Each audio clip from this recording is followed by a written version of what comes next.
Howdy, y'all. Welcome to my chamber of chaos.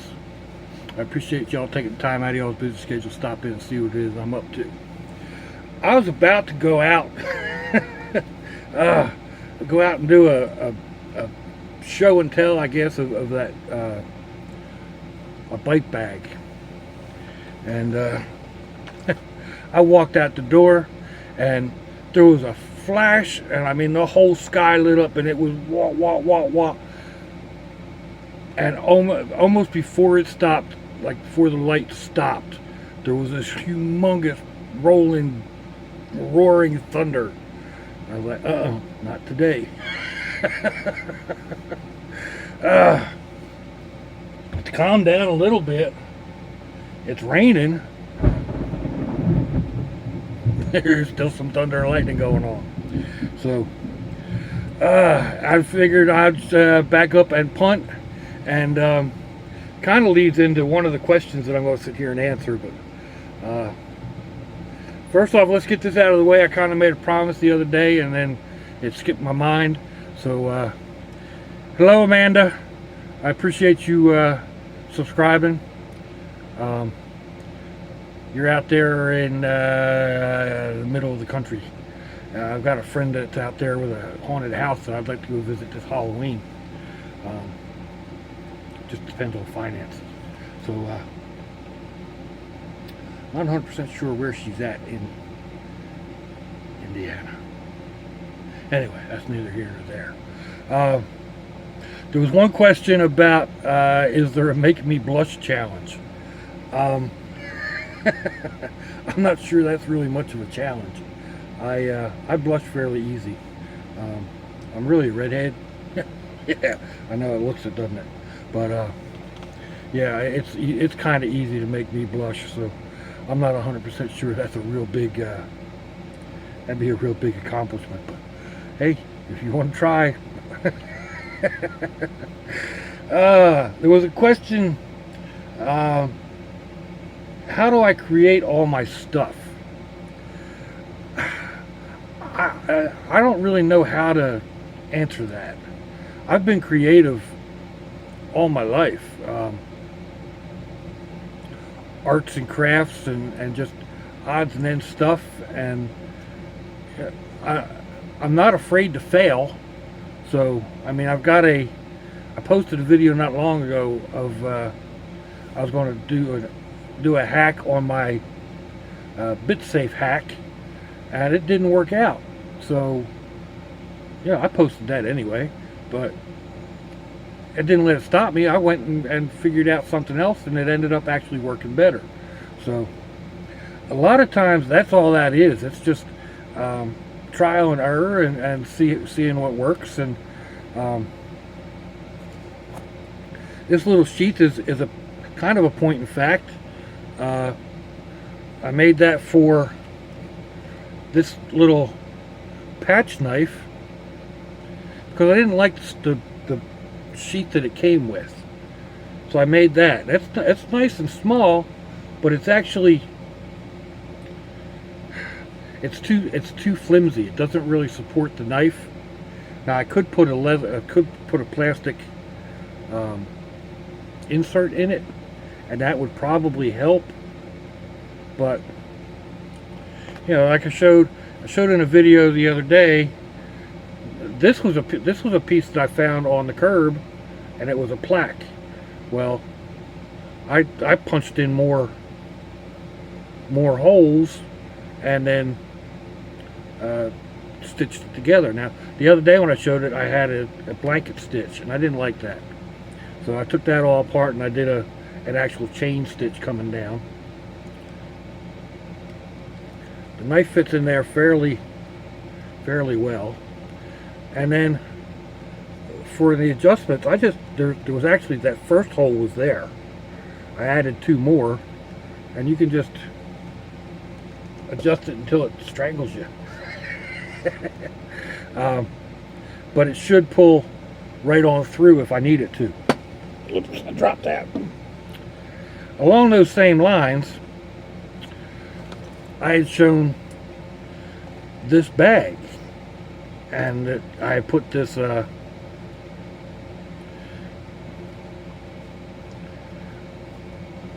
just folded the edges over and made the lip. Well, this is why when you just take a flat piece of material and sew it together, it doesn't really lay right.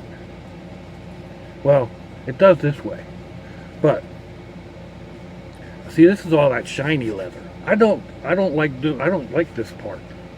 I turn it inside out.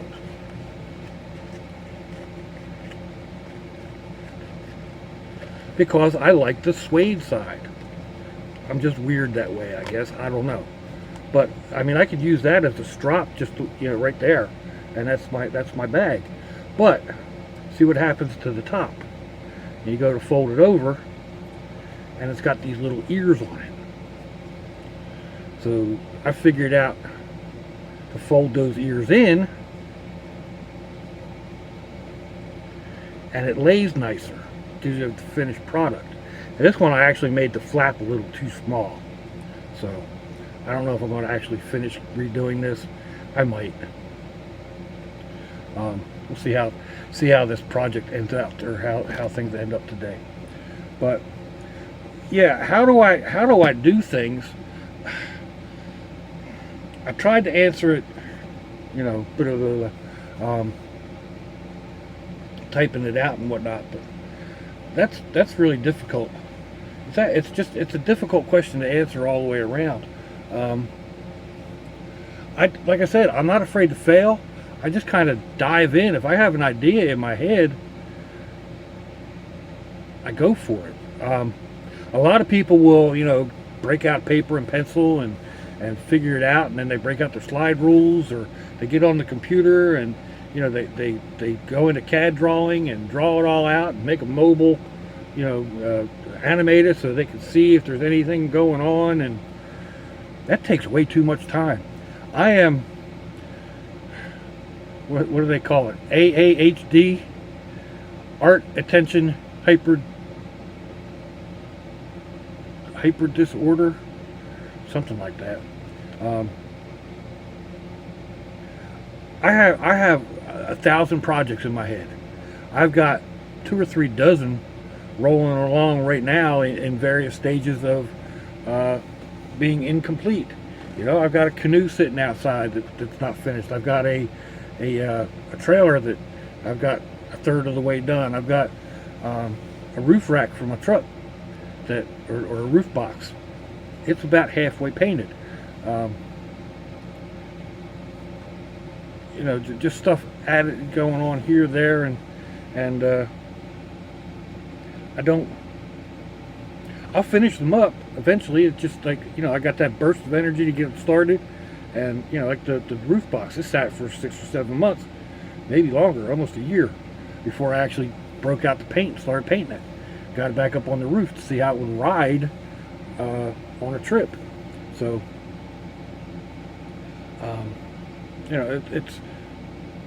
it's a process of give and take, and sometimes you see something and it's like, well, okay, I like that, I wonder how he did it, and then you try to find out. Sometimes, like YouTube's a great way to find things out. You want to learn how to make a pouch? They're easy to make. There's 100 videos on YouTube on how to make a pouch. It's not it's not super hard. It's just a little bit of sewing. Sometimes I guess having experience with things helps. Gray said something about she can't even sew on a button, and that's unfortunately that's understandable. But like, I took home economics in high school. I like to cook, so I wanted to take a cooking class. I was one of 4 guys in the class.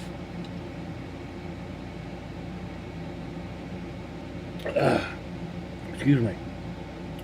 Because it only ran half a year, we also had to take the sewing part. So I learned how to sew.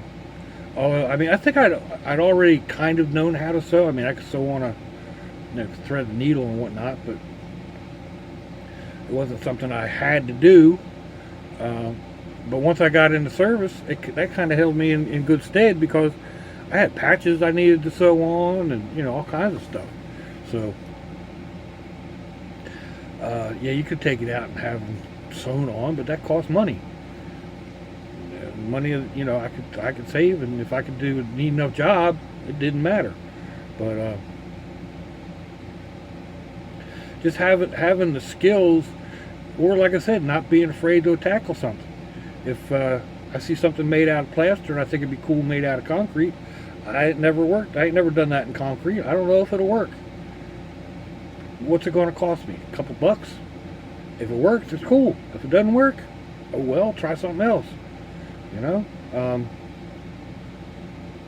The same thing with wrapping this knife. When I first wrapped it, I wrapped it all the way down. That didn't work. So I backed up and I redid. And then I wrapped just that far, and I wasn't crazy about it. So I did a double wrap. And that's okay. I'm not sure it's going to stay there, but for now, that's another thing. I bought this knife thinking I was going to carry it on my suspenders, because it's got that button thing back there. But it's actually too big to carry on up here. It's way too obnoxious. It's a scary type thing. I mean, down on your hip, this wouldn't be bad. But sticking up here, like a commando or something, it's no. So that's being set aside. It'll go in, I don't know, maybe the box I got to build up for the kayak. So yeah, I'm not 100% sure how I come up with what I do, or even just how I do it. I just get in there and I do it. If I want to carve a stick, then I get in and I carve a stick. If it doesn't turn out, oh well, it didn't turn out. Either keep working on it or move on to something else. That's kind of the way it turns out to be. So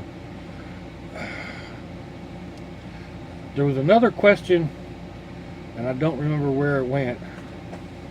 See, I'm trying to scroll down through my comments.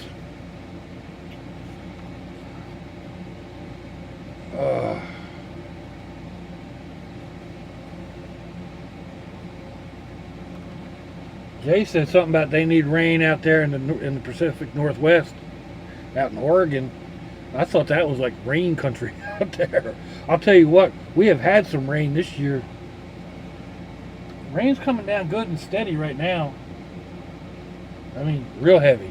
So, I mean, we've had rain almost every day for the entire season. It's getting to be a bit ridiculous.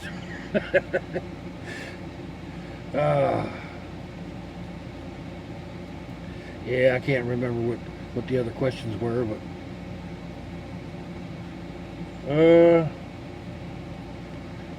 we'll get back into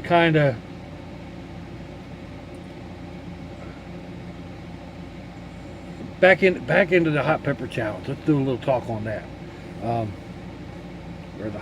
the make me cry challenge. Now, I've been eating hot, spicy food since I was little. I said something to BC Truck. He's got a channel that he runs on YouTube.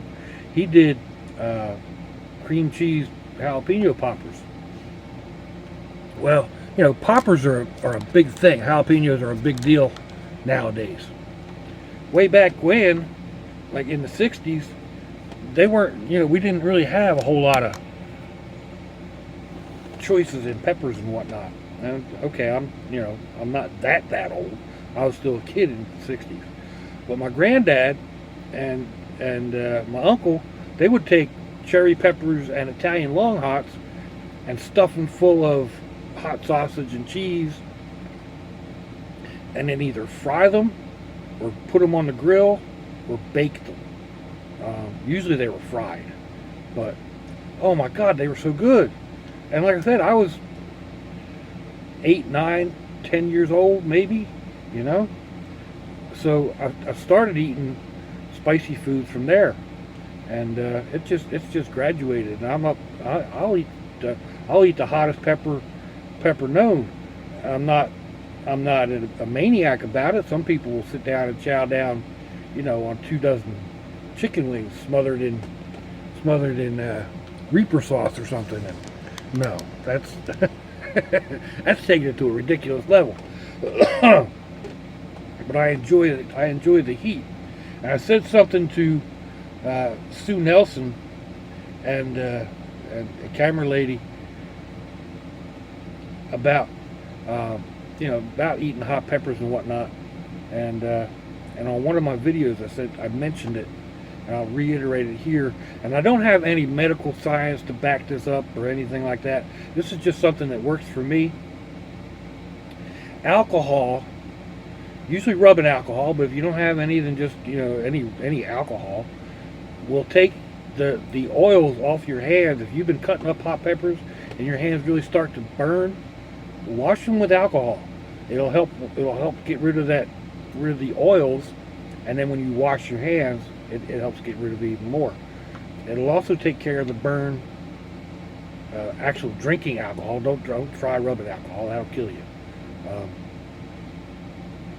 Actual alcohol without sugar, like you don't want rum or any of the really sweet alcohols, but a vodka or a bourbon, scotch, one of those.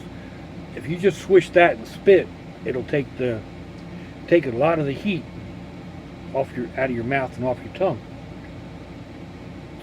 And it also works as a preservative. If you take your peppers and you put them in a jar and then pour, I like using vodka. You pour the vodka over top of the peppers. Eventually, it preserves the peppers, but the alcohol also gets infused with that heat. So whatever strength pepper you use, your alcohol is going to have that heat. And I like it in Bloody Marys or Bloody Devils. Just a Bloody Mary that's been kicked up to a dockified level, you know what I mean? But they also make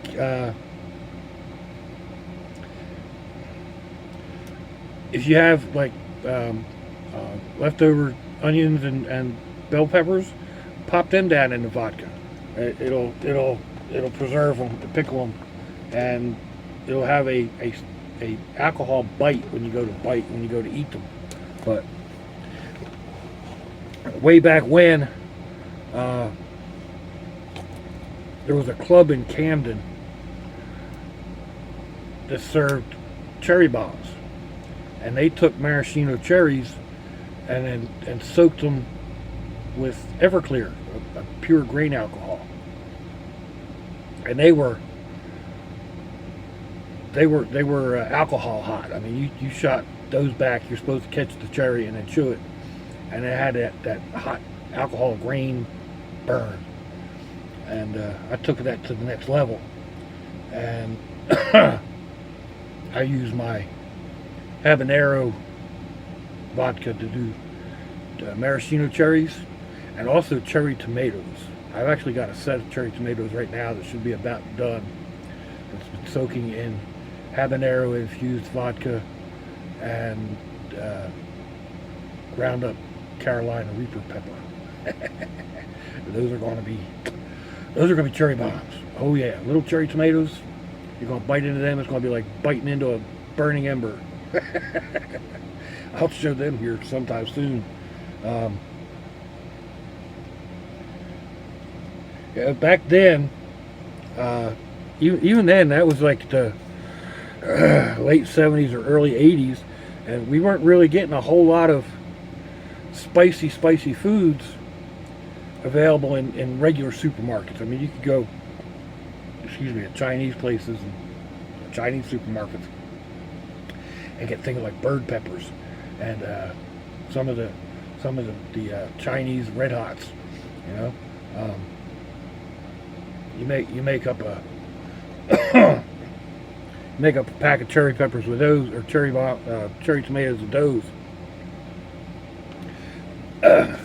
They'll light most people up.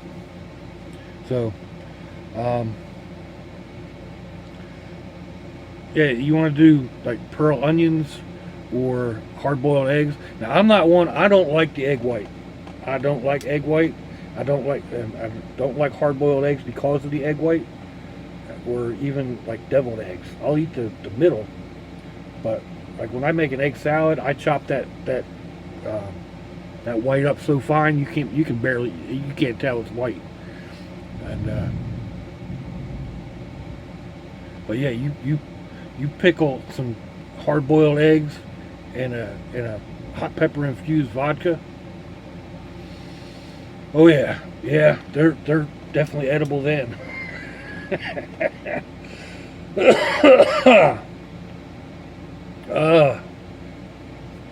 What else did I say about that?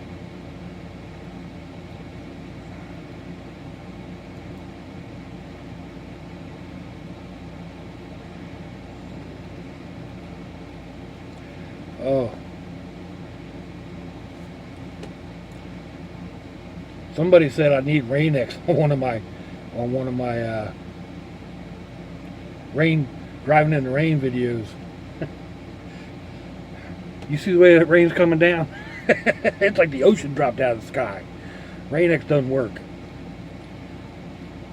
I like it when I'm driving down the highway. If I'm going on a trip, I'll wash my windshield real good, and then I'll put Rain-X on it, just in case when I'm driving down the highway it starts to rain a little bit.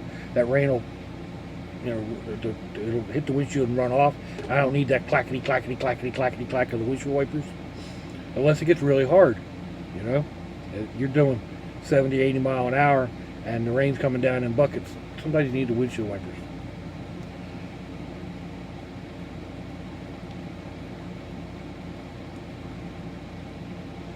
Anyway, what are we running on to? Oh my God, we're running 22 minutes. I didn't think to run this long. So, Darkness asked if I do a couple more of these type videos. So, there you are, just another talkie, a little bit of this, that, and something else. Me go ahead and rambling and babbling and what have you. But let me know what you think, folks. Give me a thumbs down or a thumbs up. Leave me a comment wherever it is y'all leave comments on your internet access device of choice. If you'd like to share me around on your social media, that would be fandoculous. If you want to check me out on Facebook, there'll be a link in the description box wherever that happens to be on your device. Rain. You'll also find some links down there to my 700 sub giveaways coming up.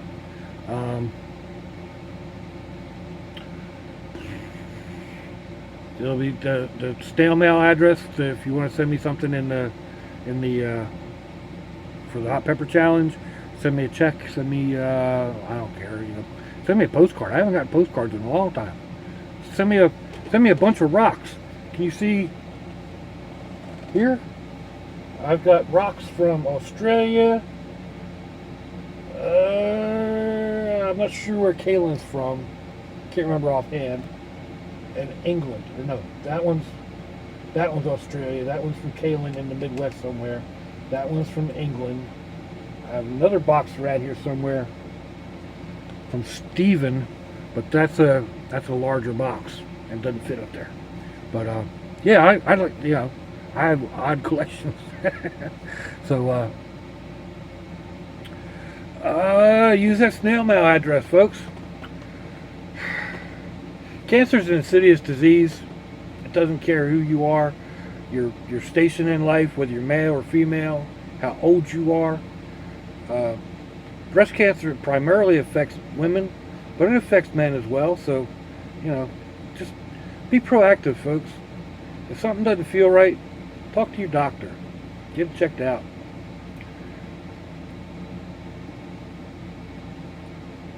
If your loved ones are nearby, give them a kiss and a hug. If they're not, give them a call. Hit them up on Facebook. Let them know you're thinking about them. Let them know you love them. If you're estranged, forgive, forget, apologize. We're not promised tomorrow, people. You may never get another chance. Maybe it's you that leaves and they don't get another chance. That's a terrible thing to live with. Till I see y'all again, I hope you have a fandoculous day.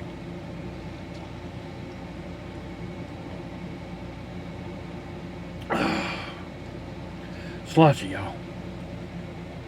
Bye-bye.